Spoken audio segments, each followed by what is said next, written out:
Se você pudesse deletar apenas um jogo do Roblox, qual seria? Agora imagina o seguinte, o Roblox te dá o poder de apagar o único jogo da plataforma pra sempre e sem volta. E aí vem a pergunta, qual jogo você escolheria?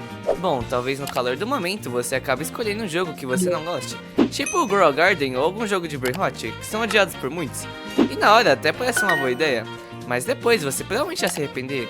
Isso porque, por mais que você não goste, esses são alguns dos jogos mais populares da plataforma, e deletar eles significa acabar com a diversão de muita gente. Então aí vem a segunda opção, deletar um jogo com uma comunidade no mínimo problemática, como, por exemplo, Dance World. Mas convenhamos, por mais que alguns jogadores passem do limite, apagar o jogo inteiro por causa dele seria no mínimo injusto com o resto dos players. E é aí que a escolha mais sensata começa a fazer sentido, apagar o jogo Pay to Win, porque diferente dos outros, esses jogos não estão aqui pelo desafio e diversão, eles só querem tirar o máximo de Robux possível dos jogadores. E nesse caso, a vítima perfeita tem nome e sobrenome, Pet Simulator.